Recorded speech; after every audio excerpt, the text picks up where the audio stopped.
کبھی غربت بھی دیکھی ہے؟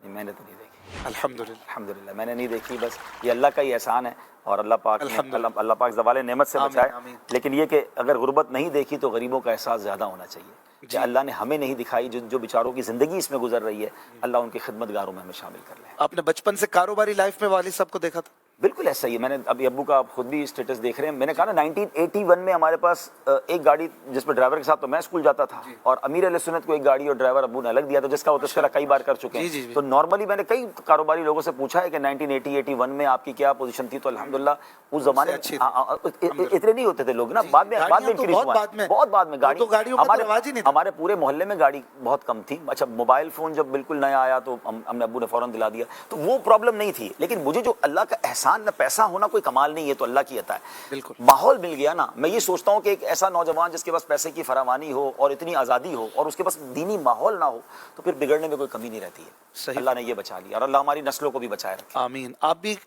خود کاروبار فرماتے ہیں یا آپ دعوت اسلامی سے پیسے لیتے ہیں؟ نہیں، کیوں لیں گے؟ دعوت اسلامی کے صدقے اتنا کچھ اللہ نے دے دیا ہے. امیر علیہ سنت کی دعائیں ہیں. الحمدللہ بچپن بھی ابو نے ایک بات سمجھا دی تھی کہ بیٹا ہم نے دعوت اسلامی کو دینا ہے، دعوت اسلامی سے کچھ لینا نہیں ہے. صحیح. اور ظاہر ہے کہ اگر یہ بھی ہم کرتے ہیں تو اس میں ہمارا کیا کمال ہے؟ بھائی اللہ نے دیا ہے تو ہم نہیں لے رہے نا. اور جو لے رہے ہیں وہ بھی غلط نہیں کر رہے. اگر جو علماء دن رات دین کی خدمت کر رہے ہیں، امامت کر رہے ہیں اور تدریس کر رہے ہیں، اگر ان کی کوئی مشاعرہ دیا جا رہا ہے تو ان کی مہربانی ہے کہ دین کا کام کر رہے ہیں. تو ان کا کوئی ان کی کوئی غلطی نہیں ہے، اور ہمارا کوئی نیگیٹو پہلو وہ نہیں ہے، اور ہمارا کوئی کمال نہیں ہے. اگر ان علماء کے پاس بھی اگر پیسے ہوتے تو ان میں سے بھی کوئی نہ لیتا. تو اس میں ہمارا تو کوئی کمال نہیں، اللہ نے یہ عطا کیا ہے. ہاں رہی بات کہ کاروبار، تو بچپن میں ہم میمن ہیں. 14-15 مجھے یاد ہے کہ میٹرک کا امتحان میں دینے گیا تھا، تو اسی دن بھی آفس میں بھی آتا تھا امتحان دے کے. اس زمانے سے کاروبار پہ ابو نے بٹھا دیا تھا کیونکہ بڑا بیٹا تھا. تو کافی عرصے تک کاروبار کو لیڈ کیا. پھر اس کے بعد ایک وقت آیا کہ ذمہ داریاں اتنی بڑھ گئیں، تو میرا بھائی بھی بڑا ہو گیا.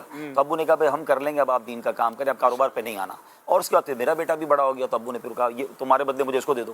تو پھر اس کو بھی ابو نے ٹرین کر دیا. تو الحمدللہ کاروبار فیملی کا چل رہا ہے. سفر کا شوق کب سے پڑا؟ دنیا بھر میں آپ گھومتے ہیں، کتنے ممالک کا سفر کر چکے ہیں؟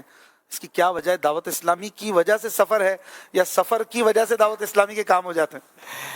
یہ ویسے اللہ پاک کا یہ بھی مجھ پر بڑا احسان ہے. میرا بچپن سے سفر کا بہت شوق تھا. ہاں نو ڈاؤٹ سفر میں نے دعوت اسلامی سے شروع کیا. جیسے میں نے بتایا کہ امیر علیہ سنت کے ساتھ پاکستان ٹور پہ جاتے تھے، سفر پہ جاتے تھے. پھر اس کے بعد اپنی ہیبٹ میں بھی سفر بہت شوق تھا، گھومنے پھرنے بہت جاتا تھا، ناردرن ایریاز میں جاتے تھے. پھر تھوڑا اور بڑے ہوئے تو انٹرنیشنل ٹریول شروع کیا. دعوت اسلامی کی اوورسیز مجلس کی ذمہ داری ملنے سے پہلے میں نے تقریباً دنیا دیکھ لی تھی. اتنا ٹریول کر چکا تھا. اچھا وہ کہتے ہیں نا کہ شوق بھی ہو اور کام بھی وہ مل جائے. پھر مجھے دعوت اسلامی میں بھی اوورسیز کی ذمہ داری مل گئی. تو اب ٹریول الحمدللہ اس کام کے لیے ہوتا ہے. ممالک کی بات کریں تو ایک بار کوشش کی تھی کاؤنٹ کرنے کی، تو 70 کے آس پاس ممالک ہو گئے ہیں. اور اس میں ظاہر ہے کہ یہ تو ممالک ہے نا، پھر اس میں کئی ملکوں میں 20 بار جانا ہوا ہے، کہیں 30 بار جانا ہوا ہے، کہیں 15 بار جانا ہوا، کئی بار. تو یوں ملائیں تو آل ٹوگیدر شاید انٹرنیشنل 300-350 ٹریول ہو جاتے ہیں.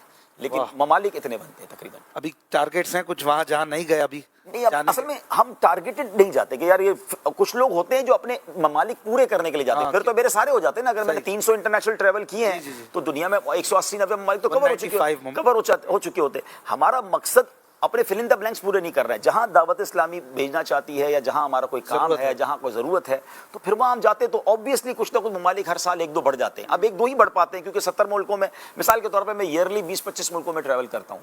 تو ان 20-25 ملکوں میں جو میں سال میں جاتا ہوں تو اس میں شاید 2 یا 3 نئے ہوتے ہیں، باقی تو بار بار ریپیٹ ہو رہا ہوتا ہے کیونکہ وہ مشورے ہوتے ہیں، کوئی بیانات ہوتے ہیں، کوئی اجتماعات ہوتے ہیں، کوئی ایونٹ ہوتا ہے، تو اس کو کور کرنا ہوتا ہے. ماشاءاللہ جو اس طرح ٹریول کرتے ہیں ان کو تو رف اینڈ ٹف رہنا پڑتا ہے نا. ایسے ہی ظاہر ہے کبھی گرمی ہے، کبھی سردی ہے، کبھی گدا ہے، کبھی زمین ہے.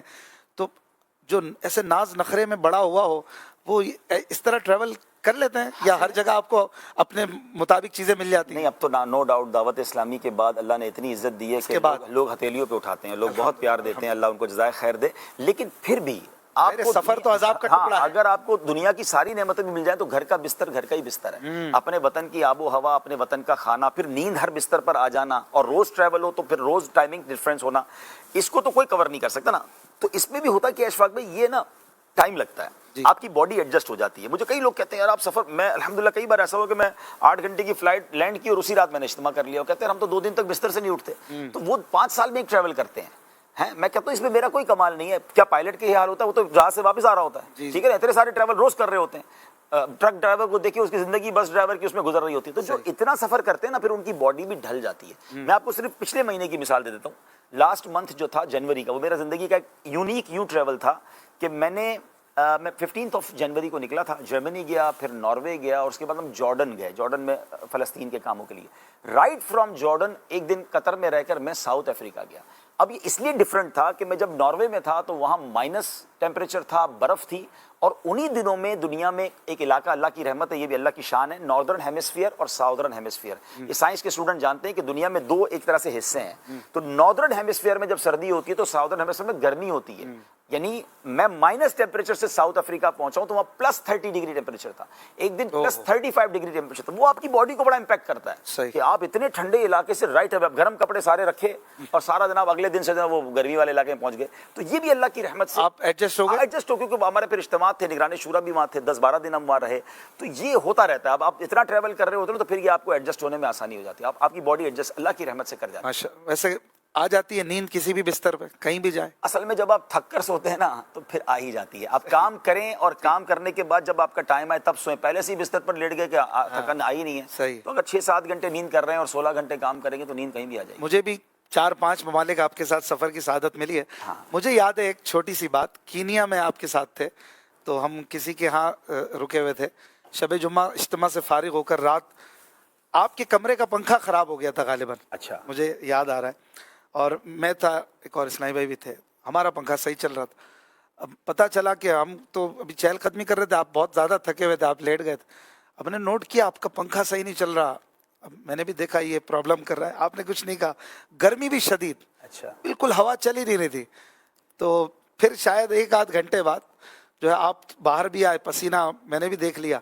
میں کچھ موبائل وغیرہ میں سو نہیں رہا تھا. تو پھر میں نے عرض کیا آپ ہمارے کمرے میں آ جائیں, وہاں کچھ پنکھا صحیح ہے, ہم کامن میں سیٹنگ کر لیں گے. پھر خیر آپ مان گئے. تو میں نے دیکھا آپ نے خود سے نہیں کہا کہ یار مجھے دوسرا کمرہ دو, میری تکلیف ہو رہی ہے. وہ پنکھے, ورنہ گرمی ایسی تھی کہ عام بندہ نہیں سو سکے. آپ کافی دیر تک وہاں ایڈجسٹ کرنے کی کوشش آپ نے کی. اس طرح اور بھی جگہوں پر ہوتا ہوگا.